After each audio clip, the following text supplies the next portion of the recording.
Aleluia, gente boa de Deus, gente boa que segue a Jesus aqui em Descalvado. Que bom que vocês estão aí, que bom que cada um de vocês veio nessa noite. Eu espero que continue sentindo muita alegria aqui, muita paz, muita liberdade, muita felicidade, porque onde está o Espírito amoroso, puro, absoluto, Santo de Deus, há todas essas coisas. Onde está o Espírito de Deus, a plenitude de alegria, de paz, a liberdade, a felicidade. Isso não é uma frase de efeito para a gente começar a falar. Essa é a razão de estarmos aqui. É porque o Espírito do Senhor está conosco aqui nesse lugar. Você crê nisso? Amém? Isso é o mais importante de tudo. E nós viemos expressar o nosso amor a Ele, viemos ouvir a sua voz. Eu espero que essa noite fique marcada nos nossos corações. E é uma honra para mim participar dessa data tão importante, 35 anos da igreja nesse lugar. Igreja é uma coisa simples assim, gente que gosta de estar junto, e quanto mais tempo fica junto, mais gosta um do outro. Igreja é assim, gente que se importa um com o outro, que ajuda um ao outro. Senão seríamos apenas colegas de religião. Mas se somos irmãos, sim, nos importamos uns com os outros, né? E ajudamos-nos uns aos outros. Igreja é assim, algo simples. Gente que se reúne para se aprofundar no ensinamento de Jesus, no projeto de Deus exposto a nós, revelado a nós, para colocar em prática na vida. Então, 35 anos, Pastor Lúcio, sua esposa, todos os irmãos estão de parabéns. Lúcio? Me perdoe, gente. A pesquisa aqui. O Pastor Lúcio e todos os membros estão de parabéns, né? E possa o Senhor abençoar esse 36º ano. É que a irmã me disse, a pastora, eu já... Me perdoe, gente, a falha. Que o 36º ano dessa igreja, assim como as estrelas do céu, você não possa contar as bênçãos de Deus sobre vocês, nesse 36º ano que vem. Amém? Gente, eu sou o irmão Cláudio, eu não sou pastor. Eu admiro muito os pastores, mas eu não tenho essa função. Eu sou um pregador itinerante, um missionário, mas missionário todos nós somos, né? Então eu gosto muito de ser irmão, o irmão Cláudio. Eu sou casado com a Rose, vou fazer 35 anos, né? E tenho 3 filhos, o Israel, o Marcel e o Christian. O Israel e o Marcel já são casados. O Israel casou com a Pati, o Marcel casou com a Tati. Eu tenho só um filho solteiro em casa que tem 19 anos. E eu já falei para ele que daqui a alguns anos ele precisa conhecer alguma Nath agora, né? Aí facilita para mim falar das minhas noras, a Pati, a Tati e a Nath. Fica muito facinho, né? Eu tenho um netinho chamado Danny Boy, que é Daniel. E agora o irmãozinho dele está sendo gerado também. Essa é a minha família. Eu trago um abraço a vocês também da missão que eu ajudo há 21 anos, a missão Indian Evangelical Team. Em português seria a equipe de evangelização da Índia. É um trabalho que eu comecei a ajudar em 1994. O fundador é o pastor P.G. Varghese, ou B.G. Varghese. E eu trago uma saudação a vocês de todos os missionários que estão cumprindo a missão, que é alcançar o não alcançado a qualquer custo. Hit de at any cost. E nessa noite eu quero remir o tempo, né? Para não abusar do tempo. Eu não estou vendo o relógio, mas aonde que é? Está ali, né? Mas eu queria então cantar uma canção, depois partilhar a palavra de Deus, esperando que você saia daqui hoje com a alma bem gordinha, né? Alimentada, né? Vamos orar no fim. Antes eu quero fazer um agradecimento especial à irmã Rosa. O Ivaldo é esposo dela. né? Com certeza. Irmão Evaldo e irmã Rosa, que fizeram esse contato, né? E me ajudaram a chegar aqui e fez essa ponte entre a igreja e para estarmos aqui. Muito obrigado pela generosidade de vocês. Que essa generosidade seja um bumerangue que volte para você e os seus. Gente, desculpa falar do meu prêmio, né? A falta de modéstia, mas um tempo atrás eu ganhei um prêmio muito importante. A minha família ficou muito... eu quero agradecer também o irmão André, né? Que ele saiu da casa dele, até agora não entender. Eu fiquei lá e recebi ele à tarde. Falei, fique à vontade aqui, né?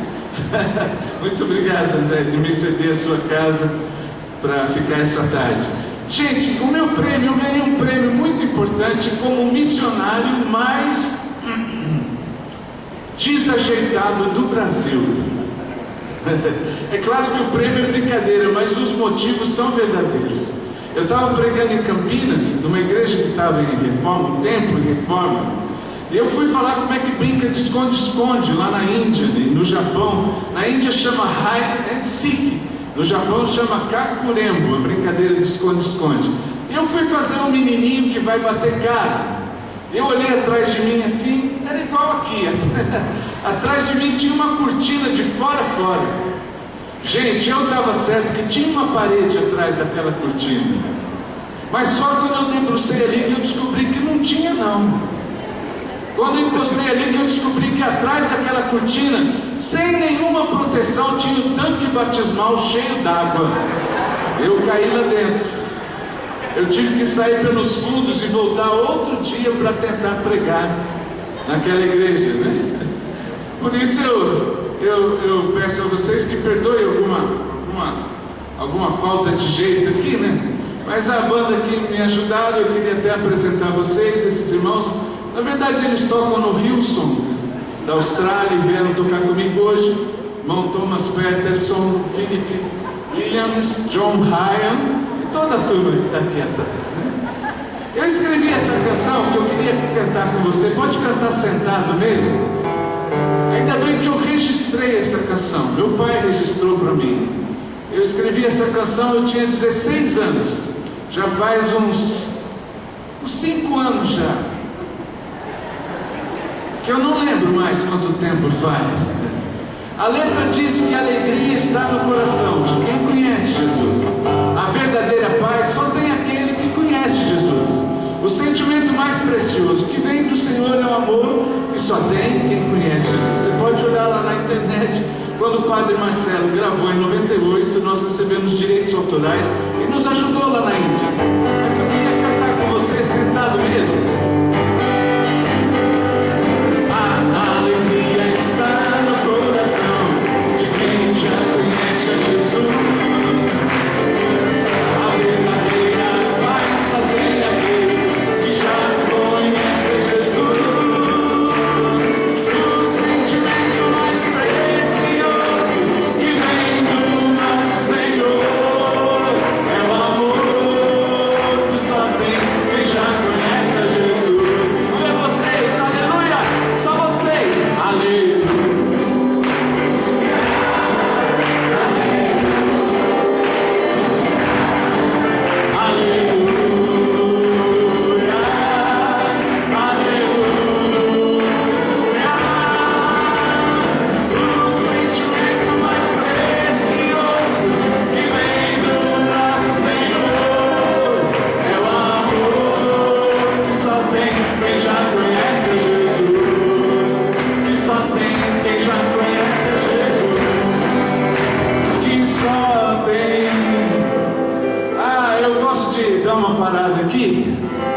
Para lembrar que esse nome que nós vamos cantar agora é sobre todo e qualquer nome no céu e na terra.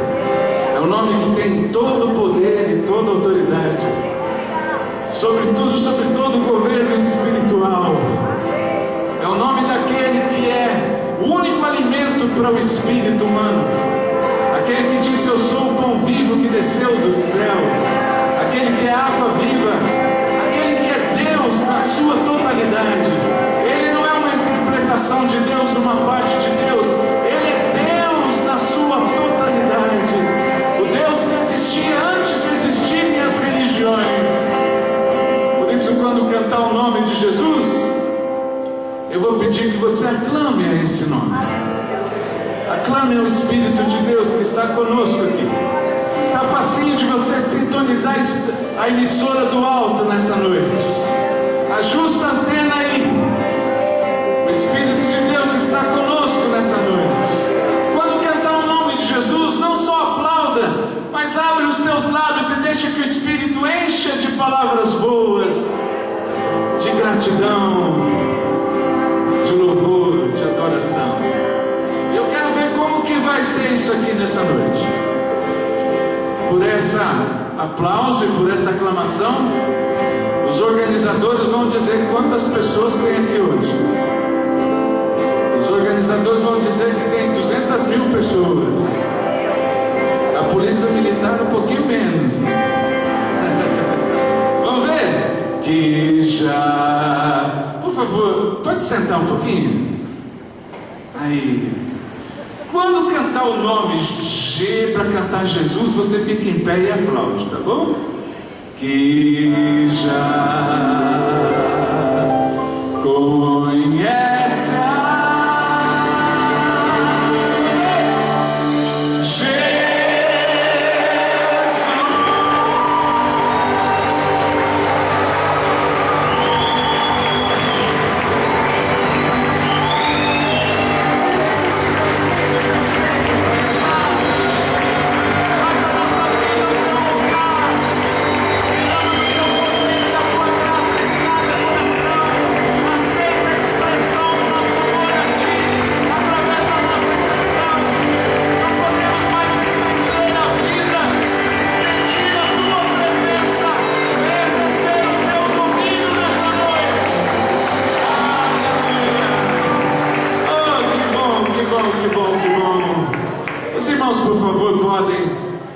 de pé só mais um pouquinho.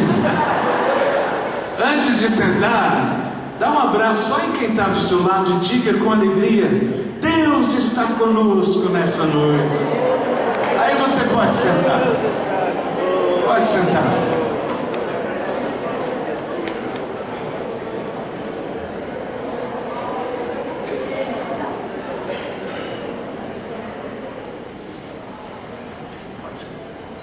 Essa canção, a primeira vez que meu filho cantou para mim essa canção, eu tive a certeza que não dá para aposentar do trabalho missionário enquanto eu me lembrar dessa canção.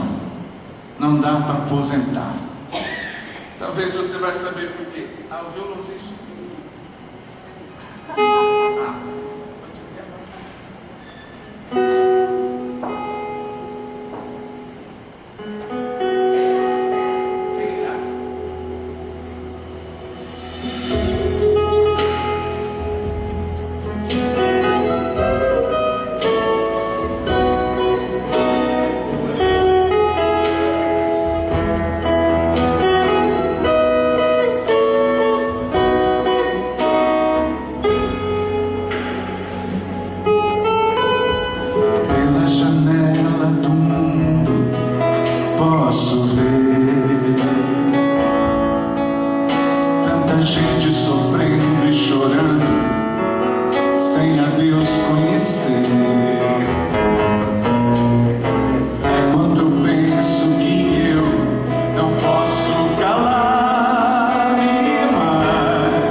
Gente, eu queria que você abrisse a Bíblia rapidamente.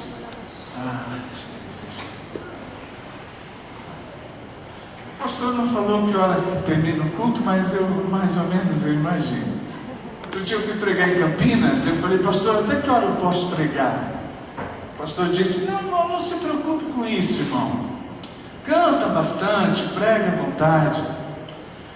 Aí quando eu estava respirando para começar, ele só fez uma observação.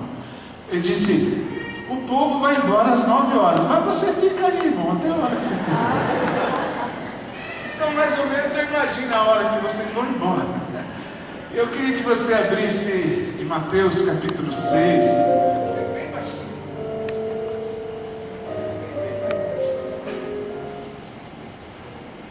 Mateus capítulo 6, versículo 22 e 23. Sabe o que é difícil? Na hora de resolver que texto citar e qual mensagem. Mas eu imagino que tem a ver com essa data de aniversário da igreja. Mateus 6, 22 e 23. Os olhos são a lâmpada do corpo. Se os teus olhos forem bons, todo o teu corpo será luminoso, terá luz. Mas se os seus olhos forem maus, todo o seu corpo estará em trevas, na escuridão. Se a lâmpada que há em você for trevas, que grandes são essas trevas. Eu gostaria de nessa noite tão especial que se celebra 35 anos da igreja, falar sobre o poder do olhar. Tudo se ilumina conforme a gente olha. Na verdade, Jesus está dizendo nesse texto, olha lá como você olha. Como você olha para as coisas, como você olha para a vida, como você olha para as pessoas. E ele está dizendo, se a gente olha com olhos bons, tudo se ilumina. Sabe que eu me impressiono sempre quando eu estou num lugar que tem sensor de presença, né? Eu fico muito impressionado. Eu sou, assim, cresci no interior de São Paulo. Eu acho que eu não me habituei muito a isso. E chego a ficar às vezes inexplicavelmente emocionado quando, por exemplo, eu estou andando num corredor escuro de um hotel e onde eu vou passando a luz vai acendendo. Eu sempre paro e fico olhando aquilo e eu não consigo não dizer, oh meu Deus, que o mundo espiritual olhando para mim possa acontecer isso. Que o mundo espiritual olhando para a gente, quando a gente olha com olhos bons, que ele enxergue onde a gente vai passando, a luz vai acendendo. Eu espero que quando você sair daqui hoje, cada um vai para o seu lado, nessa cidade, cada um vai para a sua casa, onde você estiver passando, que o mundo espiritual olhe e onde você estiver passando, a luz possa acender, que tudo se ilumine. Por outro lado, se a gente olha com olhos maus, tudo fica em trevas. Ainda que a gente esteja andando para vir à igreja, ainda que a gente cante no coral, mas eis ali, o mundo espiritual olha para a gente em sombras, em trevas. Lá vai um tenor em trevas, lá vai um barítono em trevas, lá vai um soprano em trevas, lá vai um baixo em trevas, porque tudo fica escuro se a gente olha com olhos maus. Então há um poder transformador do olhar. Com relação a essa data de aniversário da igreja, eu gostaria de falar, aplicar isso ao passado, ao presente e ao futuro, de uma maneira bem simples e bem rápida. Por isso eu quero que você repita só os tópicos do que eu desejo falar agora. Diga assim: tudo se ilumina, se a gente olha para o passado com gratidão. Consegue falar inteirinho sem eu repetir? Tudo se ilumina se a gente olhar para o passado com gratidão. Vamos ver vocês? Tudo se ilumina se a gente olhar para o passado com gratidão. lá, né? 35 anos da igreja nesse lugar. Eu imagino que, eu não sei a história da igreja, mas eu imagino que foram muitas dificuldades. Não foram, pastor? Houve muitas dificuldades, lutas, momentos difíceis. Mas eu tenho que dizer uma coisa aqui com toda certeza: a graça de Deus foi maior do que todas as dificuldades que houveram. Amém? A graça de Deus com certeza foi maior do que todas as dificuldades. E eis aqui essa igreja que eu gostei tanto desde que eu entrei aqui, eu já me senti tão bem. Eis aí você que é parte dessa igreja. A graça de Deus. Gratidão é reconhecimento da graça de Deus. Sabe que quando Jesus curou 10 leprosos, essa passagem tão emocionante, né?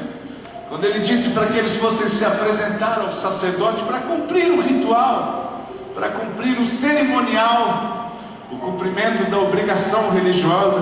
No caminho eles viram, né, que cena emocionante: eu estou limpo, eu estou curado. O outro também diz: eu estou curado, gente, eu também estou curado.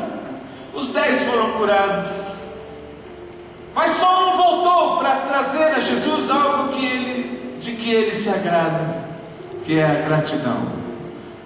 Os outros 9 foram cumprir a obrigação religiosa, foram cumprir o cerimonial. Só um voltou. Fez bem aquele que discerniu no seu coração que a gratidão é mais importante do que o cumprimento de obrigação religiosa. Nenhum de vocês tenha vindo aqui hoje cumprir nenhum ritual, nenhuma obrigação religiosa. Que vocês venham aqui trazer ao Senhor algo de que Ele se agrada, que é o reconhecimento da graça. A gratidão é a memória do coração. Na Índia diz que a ingratidão dói mais do que a picada de uma naja. Eu criei aqui no Brasil uma frase que diz que há mais ingratos que sapatos. Quando uma pessoa é ingrata, tudo fica escuro. Mas quando ela é uma pessoa grata, tudo se ilumina. Quando você olha para o passado com gratidão. Eu tinha pensado em abrir lá em São Paulo uma escola para ensinar as pessoas a reclamarem da vida. Mas eu desisti logo, porque eu já vi que as pessoas já reclamam sem a gente não ensinar nada. As pessoas reclamam de tudo. Outro dia eu vi uma historinha que eu vou me arrepender de contar, porque parece boa quando está no cérebro, mas depois que sai do cérebro você vê que não era boa. Mas diz que no restaurante um freguês reclamou, chamou o garçom, disse: garçom, essa sopa está com gosto de inseticida. O garçom recolheu o prato de sopa, e quando ele saiu ele foi comentando: essa gente reclama de tudo. Se tem se tem mosca na sopa, eles reclamam. Se a gente toma providência, eles reclamam também. Eu viajo há muitos anos, toda conversa, vamos dizer, 99,99% das conversas no ônibus começa da reclamação do tempo. É sempre assim: o calorão, né? Que calor, ou que chuva, né? Ou que frio. Pode reparar. Mas é bom quando na data de aniversário dessa igreja, os membros, todos vocês que estão aqui, olhem para o passado com gratidão. Tudo vai se iluminar na sua vida. Amém? Glória a Deus. Seja sempre grato. Segundo lugar, diga assim: tudo se ilumina, se a gente olha para o passado com perdão. Sabe que essa parte é um tanto difícil, mas eu estava orando ali quietinho no meu canto, eu decidi passar por isso. Eu estive hospedado na casa de uns irmãos, chamado Etienne e Ezir. O irmão chama Ezir, a sua esposa chama Etienne, lá em Imperatriz, no Maranhão. E quando eu me hospedei na casa deles, o fato já havia acontecido, tanto que tinha saído em revistas. O filho do irmão Etienne e da irmã Exile, ou do irmão Exile e da irmã Etienne, foi sequestrado. Um menino de 5 anos, e era o único filho que eles tinham. Os sequestradores mataram esse menino e foram presos. Passou um tempo, o irmão Exile e a irmã Etienne foram ao presídio para dizer àqueles sequestradores que eles os perdoavam em nome do Senhor Jesus. Eu me hospedei na casa deles depois que isso aconteceu, e eu perguntei a eles, para o irmão Exile, por que vocês fizeram isso? Eles disseram, antes de fazermos isso, a gente tomava café com esses sequestradores, a gente almoçava com esses sequestradores, a gente passava a tarde com eles, eles dormiam conosco. A gente sentia como que acorrentado a eles, uma escuridão dentro da gente. Embora a gente soubesse que eles jamais poderiam nos compensar do dano que eles nos causaram, de nos tirar o único filho a quem nós nos amávamos. Embora soubéssemos que eles jamais iriam tirar de nós a dor que nós sentimos, mas quando nós dissemos, nós perdoamos vocês, o irmão Exile me disse, tudo se iluminou na nossa vida. E a gente conseguiu ficar livre disso. Glória a Deus. Sabe que amargura é como você tomar um veneno desejando que outra pessoa morra daquele veneno. A amargura, o ressentimento.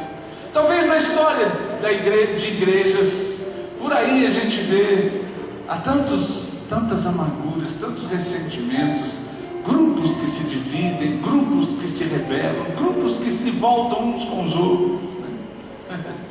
Eu fiz uma pergunta para o meu filho, que é o pai do meu netinho, o Danny Boy, que tem 2 anos.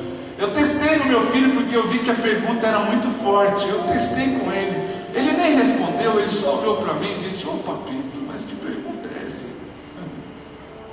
Você perdoaria o assassino do seu filho?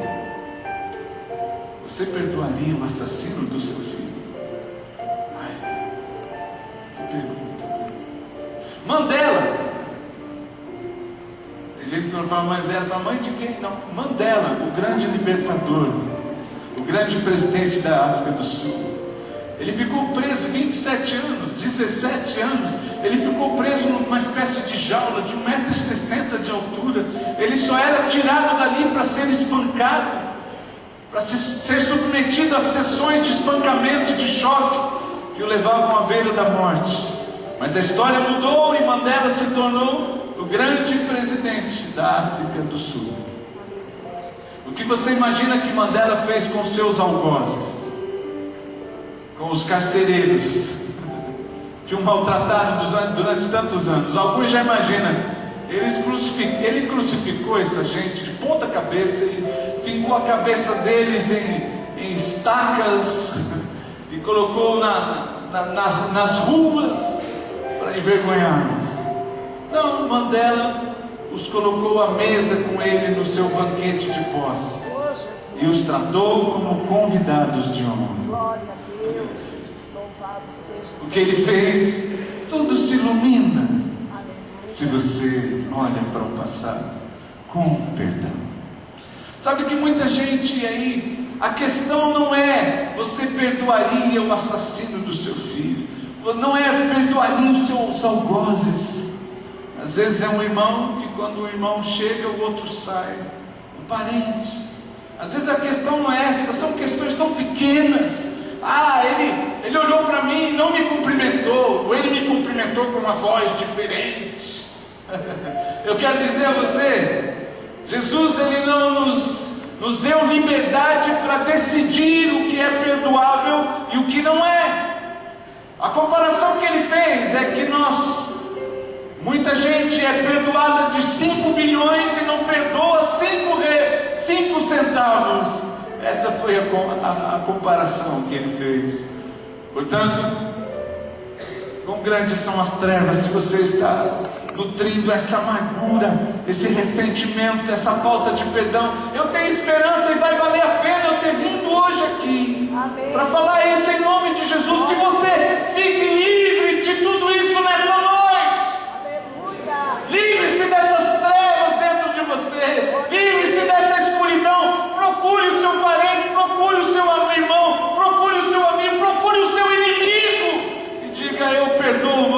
nome de Jesus. Quer você me peça perdão ou não, eu não quero saber mais quem tem razão, quem não tem razão. Eu quero ficar livre de toda a treva dentro de mim. Eu quero que tudo se ilumine na minha vida. Diga assim: tudo se ilumina. Um pouquinho mais alto: tudo se ilumina.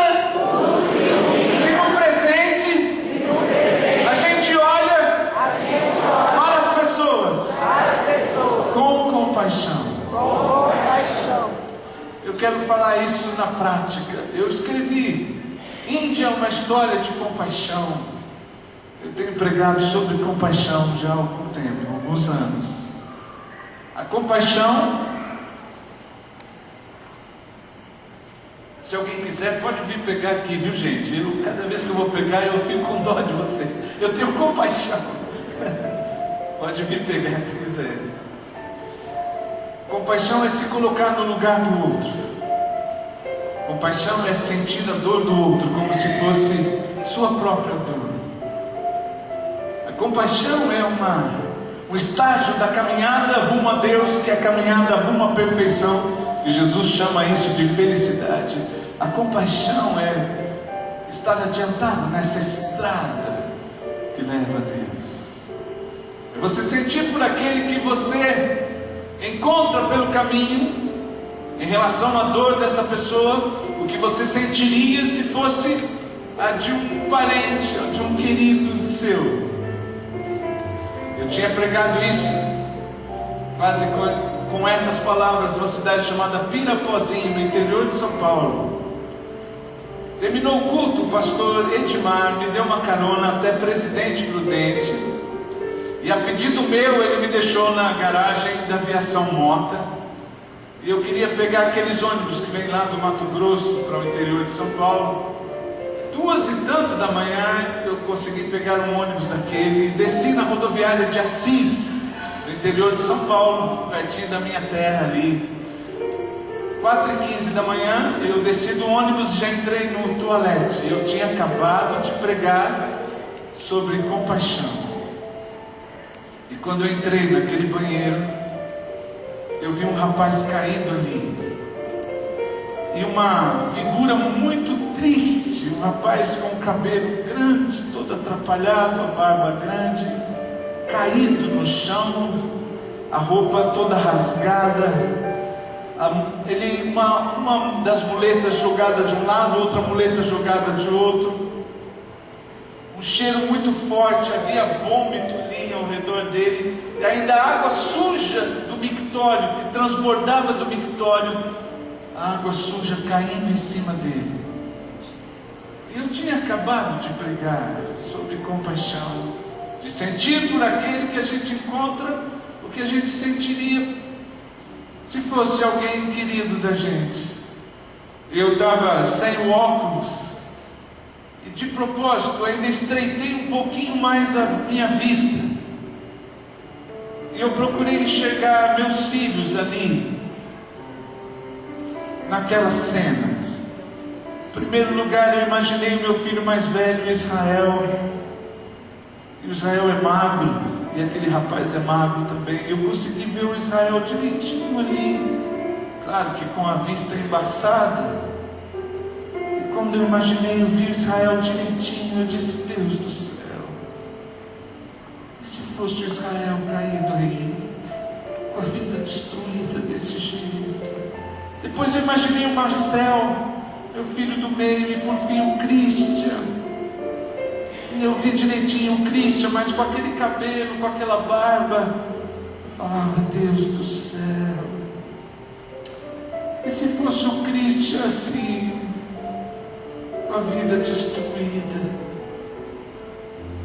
Gente, quando eu fiz essa comparação, eu digo a você, aquele rapaz se tornou a pessoa mais importante do planeta para mim. A dor que eu senti foi como se alguém me desse uma punhalada no meu coração. Jesus, para responder aquele doutor da lei sobre quem é o próximo, contou do sacerdote e o levita, que tinham acabado de sair do culto, porque tudo indicava isso, porque os Os levitas moravam em 47 cidades ao redor de Jerusalém, e Jericó era uma delas. O sacerdote tinha feito orações no altar. O levita tinha também, além de servir em outras coisas, tinha cantado com tanto sentimento, fechando os olhos, fazendo careta, sentindo todos os arrepios. Mas quando saíram dali, eles que tinham ideia que a presença de Deus é só no templo, né? Então eles já tinham vindo a Deus e agora eles estavam indo de Deus. E lá fora é o momento extra Deus. Diz que viram um rapaz que estava morrendo e saíram fora do caminho. Por quê? Por essas duas coisas. Aquele rapaz não era importante para eles. Vamos supor que fosse o Bill Gates de Jerusalém que tivesse caído aí. Vocês acham que a história seria a mesma? Eles saíram fora? Não, coisa nenhuma. Eles iam correndo que nem criança atrás de pipa lá em São Paulo. Eles já chegariam dizendo: ninguém chegue perto, eu sou o sacerdote, está aqui o meu auxiliar, o levita, isso é compromisso nosso, ninguém chegue perto. Eles iam cuidar do homem? Claro que iriam. Eles iriam o levar para o hospital, hospedaria. No outro dia fariam um candente discurso na praça, organizariam passeatas com bandeirinhas e camisetas: Bill Gates, estamos com você. Eles iriam exigir do poder público leis para punir com mais rigor os assaltantes da estrada. Mas seria por amor àquele homem? Não. Deus reconhece o pensamento, o sentimento e a intenção. Saberia que eles fariam aquilo só por amor a eles mesmos. Eu vi ali no toalete em Assis, e o que eu estou contando tem nome, tem endereço. Por favor, eu creio que é só o Evaldo da Rosa que me conhece há mais tempo aqui, mas eu não seria capaz de inventar essa história.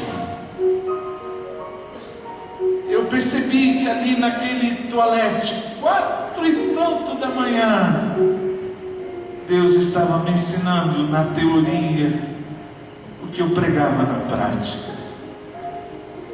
Ele colocou o sentimento dele no meu coração. Eu tive consciência que o que eu estava sentindo por aquele rapaz, esse sentimento não vinha de mim, mas esse sentimento era o sentimento do Espírito amoroso de Deus pelas pessoas. Eu peguei ele no colo, procurei um lugar para colocá-lo. Do lado de fora tinha uma mesinha. Agora reformaram a rodoviária de Assis, eu voltei lá e tiraram a mesinha de lá. Mas eu fui sentado naquela mesinha. Fui lá dentro, fui buscar a muleta, coloquei do lado dele e olhei bem nos olhos dele, sem nenhum desejo de nenhuma apresentação de nada, mesmo porque eu prego contra isso, contra esse sentimento de querer fazer um espetáculo, um show, uma apresentação. Sabendo que eu era, e eu sou a todo instante, apenas testemunha do que o Espírito amoroso de Deus faz. Eu olhei para aquele rapaz e perguntei: você crê que Jesus pode curar você agora, filhinho? Você crê que Jesus pode curar você agora mesmo? Eu carreguei ele, eu vi que as pernas eram mirradas. Eu nunca vou esquecer o olhar daquele rapaz. Ele olhou para mim e disse: eu não creio não, mas você crê? Eu disse: eu creio sim, filhinho. Você é importante para Deus, filho. O Espírito de Deus sente a sua dor, filho. É no nome dele que eu digo: fique em pé agora, filho. Fique em pé agora. Eu sei que você tem toda a razão de colocar um pé atrás quando ouve essas histórias. Mas assim como foi curado lá, na Bíblia conta, gente conhecida, aquele coxo na porta do templo, todo mundo conhecia. Essa história tem endereço, tem nome, eu não inventaria isso. Ele ficou de pé, gente. gente, e ele ficou de pé. Eu fiquei muito emocionado e disse: agora você vai andando até lá no toalete feminino, e depois você vai voltar correndo. Eu estou esperando você aqui para te dar um abraço. Os primeiros passos foram tanto incertos, a perna fraca, mas ele foi afirmando os passos. Quando ele voltou correndo. Eu abracei como eu abraço meus filhos. Foi o abraço mais fedido que eu já dei na minha vida. Mas eu até rodei ele no alto. Depois nós sentamos num banco e fomos conversar. Eu falei: você é de onde, filho? Ele disse: eu sou de Três Lagoas. E você quer voltar para lá? Ele disse: eu quero, mas... não, eu estou com um dinheirinho aqui que eu acabei de pregar numa igreja, vendi alguns livros, e dá para a gente partilhar. Olha, eu te aconselho a dormir, terminar a noite aqui no hotel. Se você amanhã quiser comprar uma roupinha, o dinheiro vai dar para fazer isso. E depois você viaja para lá. Mas por favor, espere, que eu vou escrever uma cartinha. E você anda nas igrejas lá na sua cidade. Não precisa dizer o nome de ninguém, só diga: eu encontrei um irmão de madrugada na rodoviária de Assis, e ele disse que mandou essa cartinha para vocês. E eu escrevi uma cartinha falando do que eu estou pregando para você. E me despedi dele. Os anos se passaram. Aí eu voltei a pregar. Não fui em Três Lagoas, mas eu fui pregar em Ilha Solteira, que é do lado do estado de São Paulo. Eu estou conversando com o pastor. Chegou uma caravana de Três Lagoas e encheram ali um lado da igreja. E o pastor apontou para mim um casal bonito, um rapaz bonito, ao lado de uma moça igualmente simpática, bonita. E o pastor jogou uma bomba no meu coração. Foi um ataque aéreo a um alvo terrestre que não estava preparado. O pastor apontou esse rapaz para mim e disse: Cláudio, lembra desse rapaz? E eu sou um tanto brincalhão, né? Eu falei: pastor, eu olhei, não lembrei de nada. Eu disse: pastor, quando a gente fica velho, talvez não velho na data da fabricação, mas no quilômetro rodado, né? Quando a gente fica velho, duas coisas acontecem com a gente. A primeira, a gente começa a esquecer as coisas. Essa é a primeira. A segunda,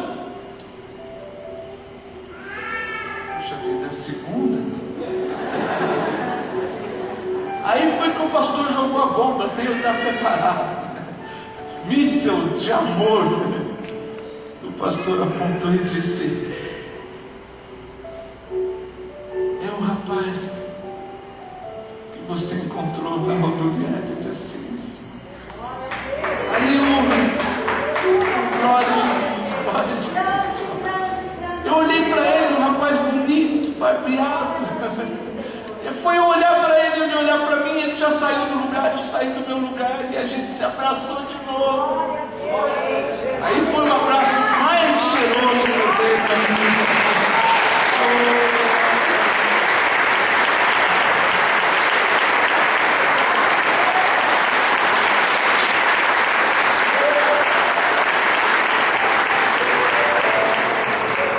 E o pastor foi me apresentar e disse: esses irmãos que estão aqui são da igreja que leram a sua cartinha. Me apresentou um irmão e disse: esse aqui é o irmão que tem um quarto nos fundos da casa dele e abrigou o rapaz. Esse outro conseguiu um emprego para ele. Me apresentou outro e disse: esse aqui arrumou a noiva para ele, que é o pai da noiva dele. Eu nem consegui pregar naquela noite. Nem precisava pregar. Tudo se ilumina através da compaixão. Aleluia! Quando você olha não como uma usina enriquecida de urânio, aquele olhar só critica as pessoas, só vê o pior das pessoas. Mas tudo se ilumina se você olha com compaixão. Aleluia! Eu vou contar mais uma história bem rapidinho, eu não vou exceder o horário. Mas eu completei em outubro de 2015 21 anos ajudando lá na Índia. E já me perguntaram assim: Cláudio, escrevi 6 livros sobre a Índia. E quando alguém me pergunta: você pode separar de todas as coisas que aconteceram nesses 21 anos, você pode separar uma coisa que tenha sido mais importante do que todas as outras? E eu digo: é claro que eu posso. Foi ter conhecido um menininho que chegou no orfanato sem nome, sem data de nascimento, todo machucado, e deram a ele o nome de Namastê. Para fazer a sinopse dessa história, eu tenho que dar uma informação assim.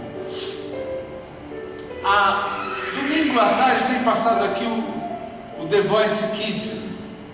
Na Índia tem um grupo de gente que nem no livro eu consegui adjetivos que pudessem realmente qualificar a ação que eles fazem. Gente desalmada, gente carrasca, gente cruel, que anda naqueles vilarejos pobres da Índia anunciando um The Voice Kids, um sistema de som em cima de carros, marcando uma audição para ouvir as crianças e prometendo que as melhores vozes eles irão levar para Bollywood, onde se faz mais filmes que Hollywood. Os levarão para participar de filmes e gravações. Tadinho, eu imagino, eu conheço vilarejos na Índia. Às vezes os pais trabalham um trabalho escravo em pedreiras, ganhando $9 por mês, ainda desconta metade para pagar uma dívida, o patrão empresta um dinheiro para ele comprar um barraco, depois ele fica pagando o resto da vida, porque os juros é maior do que ele ganha. Eu imagino esses menininhos já começam a sonhar, essas crianças: quem sabe se eu cantar bem, eu não vou vir buscar minha família, eu vou tirar meu pai do trabalho escravo, vou tirar minha família da miséria. E chega na hora da audição, aquelas crianças chegam com olhares de passarinho, ingênuos, e eles não imaginam que um alçapão está armado no galho da árvore. Cada um canta por sua vez, e aquela gente dispensa os pardais, e os passarinhos cantadores, eles acabam levando para longe do ninho, para longe de casa, para longe do vilarejo. E essa gente má coloca ácido nos olhinhos de todas essas crianças e os deixam todos cegos, para colocá-los nas esquinas cantando com um pratinho de latão para as pessoas colocarem as esmolas. Porque uma criança cega provoca mais pena do que até mesmo do que uma criança pequena. Com uma criança cega que cante bem, se arrecada mais. Esse menininho, Namastê, eu ouvi falar dele antes de conhecê-lo. A diretora do orfanato de Farinabad, foram 17 orfanatos abertos nesses 21 anos. Ela me disse AC, que ela me chama de AC, que é a abreviatura do meu nome, Antônio Cláudio. Ele disse: AC, quando você vier à Índia, eu queria que você viesse conhecer um menininho. E ela me adiantou já, disse: ele é, para mim, o ser humano mais parecido com Jesus. Durante anos eu tenho escrito um trabalho que fiz para a Índia, tive a oportunidade de fazer para a igreja subterrânea na China, de construção interior, e aqui em São Paulo para alguns grupos, de construção interior, do projeto de Deus, do ensinamento de Jesus, dizendo: se você quiser se parecer com Jesus, você tem que fazer como ele fez. Não é você deixar o cabelo comprido, uma barba, usar uma túnica, aí você fica parecendo com Henri Cristo, que é muito diferente. Você quer parecer com Jesus? Então se aprofunde no que ele ensinou e põe em prática na vida. A irmã Carisma disse: esse menininho exemplifica tudo que você prega, tudo que você escreve. Por isso venha conhecê-lo. Eu fui à Índia conhecer a Farinabad, conhecer esse menininho. O pai dele era um drogado que o espancava na frente de turistas para ganhar dinheiro. para o seu vício. Quando aquele homem mau via que alguém, um turista, possivelmente tinha dinheiro, ele pegava um chicote e começava a chicotear o próprio filho, dando socos e pontapés, sem avaliar até quanto aquela criança frágil podia suportar. É um espetáculo horrível. A pessoa assiste aquilo com olhos de absoluta incompreensão do que está acontecendo. Até quando a pessoa está tão chocada com aquilo, aquele homem drogado começa a dizer: pace, money, esmola, dinheiro. Aí a pessoa entende que aquilo só se resolve com dinheiro.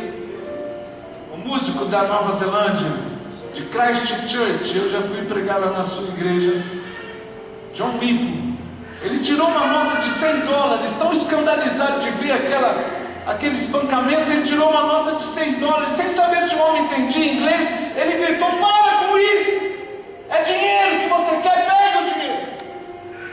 O homem deu um bote no dinheiro, como se fosse uma cobra naja, e antes de correr, empurrou o menininho perto das pernas do John. Pois bem, esse menininho foi para um hospital e foi levado com despacho de um juiz para o orfanato. E claro que eu não vou contar a história, que não dá tempo.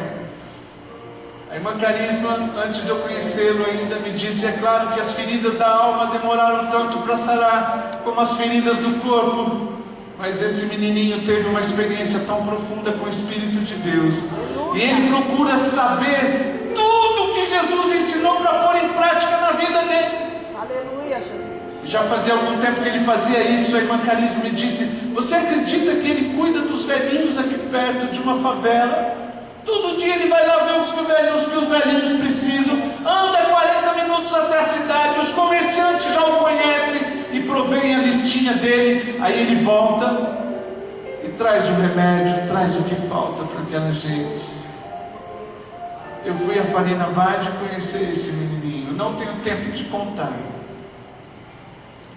mas eu me certifiquei a ponto de escrever no meu livro: gente, o oceano é feito de inúmeras gotinhas, mas aquele menininho de Deus, ele é uma gotinha que contém o oceano do Espírito dentro dele. Aleluia, glória a Deus.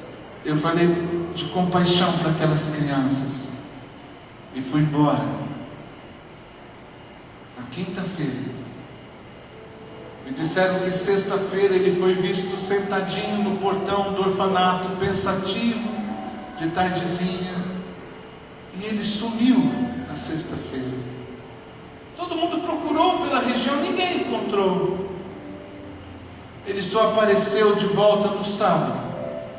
Ele veio de mão dada com o menininho, que tinha um cabelinho igual dele, tinha os olhinhos iguais, a mesma cor da pele, só era metade do tamanho, e a gente imagina a metade da idade, porque essas crianças não têm data de nascimento, os filhos dos Darites.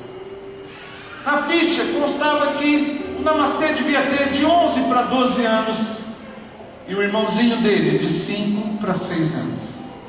O pai, que me explicaram, eu nunca vi o pai do Namastê, mas me descreveram a semelhança de um lobisomem, um camarada esquisito, veio andando uns 10 passos atrás dos seus 2 filhos, ficou encostado numa madeira que estava empilhada lá na esquina, esperando o desfecho daquilo. E o Namastê, com seu irmãozinho, chegou no portão e não entrou. Então avisaram a diretora, que foi logo correndo encontrá-lo. E então ele disse o que ele veio fazer. Ele contou que tinha feito um acordo com o pai, e se o pai deixasse ele levar o irmãozinho para o orfanato, ele deu sua palavra, que voltaria com o pai para casa, e ajudaria, faria com que o pai ganhasse, através dele, muito mais dinheiro do que o pai ganhava espancando o pequenininho. A irmã Carisma disse que não teve como dizer não, mas ela contou-me em detalhes a despedida daqueles 2 irmãozinhos. Ela me disse: Eici, o nosso Namastezinho, daquele jeitinho que era só dele, depois de beijar meus pés em gratidão, como ele sempre fazia, Ele foi até o irmão, arrumou os trapinhos que o irmão vestia, segurou o rostinho do irmão bem de frente ao dele e disse: você precisa ficar bem bonito para conhecer sua nova vida. Aqui vai ter gente que vai amar você. Não se preocupe, você vai ficar muito bem. Nunca mais você vai comer comida estragada, nem fruta podre. Até cama para dormir você vai ter aqui. Mas isso não é o mais importante. Aqui você vai conhecer Jesus. Você vai conhecer, saber, aprender tudo que Jesus ensinou para pôr em prática na sua vida. E você vai ser a Christian, um seguidor de Cristo, assim como eu sou. E aquele pranto natural da despedida, a Carisma me contou que o Namastê pegou o irmãozinho no colo e aquele pranto natural e colocou no colo dela, amando cada dedinho que ele ia soltando. E ele seguiu com o pai naquela tarde de domingo, à noitinha, aquela estrada empoeirada com uma corda amarrada no seu pescoço. Depois de alguns dias, 3 funcionários e 2 coleguinhas do orfanato viram uma cena que explicou o que havia naquele contrato. Esses funcionários viram o Namastê cego, cantando na esquina, com um pratinho de latão do lado para as pessoas colocarem as esmolas. O Namastê permitiu que o pai colocasse ácido nos seus olhinhos. Ele deu a sua vida pelo seu irmãozinho. Quando a missão fez de tudo para tentar resgatar aquele menino de volta, a notícia última que tivemos de um homem que afirmou que conhecia o pai do Namastê foi de que o pai dele o tinha vendido para essa gente má desse falso The Voice Kids. Mas eu sempre digo, sempre que eu conto a história desse menino, que onde ele estiver, mesmo cego, ele ilumina espiritualmente qualquer lugar onde ele esteja. Último lugar para a gente ir embora. Diga assim: tudo se ilumina. Se a gente olha para o futuro com esperança e fé. A primeira mensagem que eu preguei na Índia, claro que eu tenho só 2 minutinhos para encerrar. Eu sabia que estava pregando para Dalits em Surat, em 1994. Os Dalits são um povo que acredita que nasceram para sofrer e nada pode mudar isso. Um Dalit não acredita que a vida pode melhorar. O Dalit não acredita que pode acontecer alguma coisa boa na vida. Ele acredita que nasceu para sofrer, nada pode mudar isso. E eu sabia que a maioria das pessoas que estariam me ouvindo eram Dalits, por isso eu preguei sobre Bartimeu, porque Bartimeu não tinha nenhuma esperança, mas ele creu em algo que ele não podia ver. Deus, a verdadeira fé é você crer naquele em quem você não pode ver. Ele queria, e aquele que quer não deixa a oportunidade passar. Ele começou a buscar e gritar: Jesus, filho de Davi, tem compaixão de mim.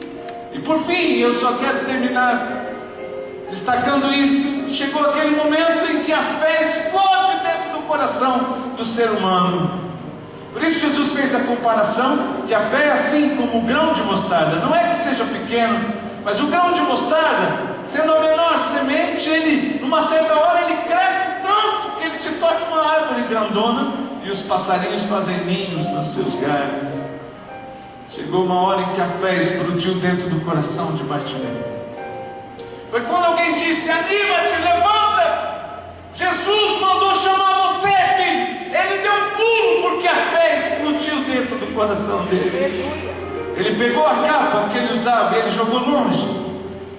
Quando eu fui procurar, querer saber por que ele jogou essa capa fora, não tinha Google, mas eu bati atrás até que achei, na Biblioteca Municipal de São Paulo, nos escritos de Flávio Joséfo, que o governo romano, que dominava toda aquela região, dava ao verdadeiro mendigo, aquele que realmente dependia de ajuda, dava uma capa específica, que servia para duas coisas, para abrigo, mas escute bem, mas significava como se fosse uma carteirinha de autorização, para sentar ali e mendigar. Você entende isso? Diga amém. Se alguém dissesse, vão saindo aí, ele mostraria a capa como quem mostra uma carteirinha, dizendo, olha, eu tenho autorização do governo para sentar aqui e mendigar aqui, você não pode me tirar não. Agora será que você vai entender o que é fé, como a esperança acontece? Ele não tinha nenhuma, mas quando alguém diz, levanta, Jesus mandou chamar você, ele deu um pulo, ele pegou a autorização para mendigar e ele jogou fora. Ele estava dizendo, ninguém mais vai me ver sentado nesse canto empoeirado, eu não preciso mais de autorização para mendigar, eu estou curado, gente. Glória a Deus. Mas como assim? A visão material era cega. Pois é essa fé e essa esperança que brilha e que muda a vida, que até mesmo o cego pode perceber. Os outros vão ajudando a lidar, ele chega perto de Jesus. Jesus disse, tua fé salvou você, filho. O que você quer que eu faça? Ele disse, eu quero ver. E Jesus disse, então veja. E ele viu na hora e seguiu com a multidão. Eu quero terminar dizendo a você, tudo se ilumina se você deixar que essa fé possa explodir dentro do seu coração nessa noite. Muitas pessoas começam animados um ano, começou 2016 faz pouco tempo, e você achou que tudo ia melhorar, né? Eu disse para minha família, a gente olha para o ano desejando que ele seja melhor, e o ano olha para a gente desejando que a gente seja melhor. E quando chega já mês de março, aí você já começa a pensar, vai ser igual ao outro. Pois eu peço em nome de Jesus que a fé possa explodir no seu coração nessa noite, que você possa olhar para esse novo ano que começa agora para essa igreja, o 36º ano sob a administração do pastor Lúcio. Tem aquelas histórias no ano tal do pastor Lúcio. Um ano, eu quero que vocês olhem cheios de esperança e fé. Amém, Jesus. Porque tudo se ilumina quando você olha para o futuro, cheio de esperança. Aleluia. Meu tempo acabou, mas eu peço que você estenda a sua mão agora para frente assim. É só não é nem um símbolo, não é nada. Você crê que Deus pode fazer algo novo na sua vida? Amém. Você crê que sua vida pode melhorar? Amém. Você quer? Então diga, eu quero. Eu quero. Eu quero hoje. Eu quero hoje. Eu quero agora. Eu quero agora. Diga, esse é o momento. Esse é o momento. Esse é o lugar. Esse é o lugar. Diga, eu estou buscando. Eu estou buscando. De todo o meu coração. De todo o meu coração. Pode recolher esse braço, porque o que você vai receber agora é como um braço invisível que vem do seu espírito. Aleluia. Feche seus olhos. Em nome de Jesus, Deus. Eu sei que o Senhor sempre faz mais do que eu penso. Mais do que eu penso. Eu peço que o Senhor levante a cabeça daquele que entrou aqui desanimado. Os dias são difíceis, há tanta gente sem esperança. O pai de família que diz, eu queria dar coisas melhores para minha família, para meus filhos, mas tudo está tão difícil. A mãe que ora pelo filho, a esposa pelo marido. O Senhor conhece todas as histórias dessas pessoas. Meu Deus, por favor, eu peço a tua compaixão, Senhor. Eu já sei como é o teu coração. Eu já sei, meu Deus. Basta que o Senhor queira fazer isso.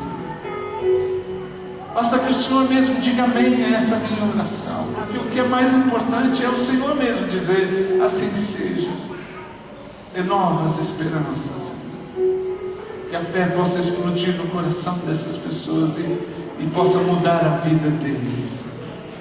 Que eles possam agora olhar para o futuro cheio de esperança e fé.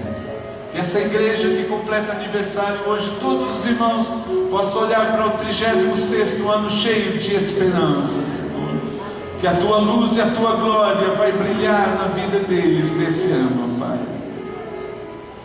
Em nome de Jesus, eu recebo junto com eles. Diga assim: eu recebo agora com ações de graça. Em nome de Jesus.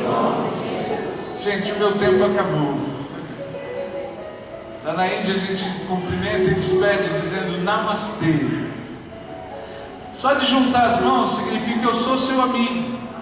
Quando a gente curva, a gente está dizendo eu acredito que você é uma pessoa boa. Eu confio em você. Quando eu abaixo os olhos, eu estou dizendo eu confio em você. E o Namastê significa a palavra em sânscrito. Por isso eu me curvo a você humildemente. Antes de falar o Namastê final, diga assim: tudo se ilumina. Se a gente olha para o passado com gratidão. Tudo se ilumina. Se a gente olha para o passado com perdão. Tudo se ilumina. Se a gente olha para o presente com compaixão. Tudo se ilumina. Se a gente olha para o futuro com esperança, com fé, que tudo se ilumine na vida desses irmãos. Essa é a oração em nome de Jesus. Amém. Namastê. Pastor, enquanto o pastor chega, você me permite fazer um pequeno anúncio? Não é um merchandising barato, mas se você desejar ajudar esse trabalho missionário itinerante, tem um livro lá, o Namastê, que tem detalhes de toda essa história que eu contei. Custa R$20. E tem um CD da banda dos meus filhos e minhas noras. Esse custa R$10. Se você puder fazer, com alegria, eu vou estar lá, se o pastor me permite. Namastê. Dá para juntar a mão assim? Curva, você diz Namastê. Até um dia.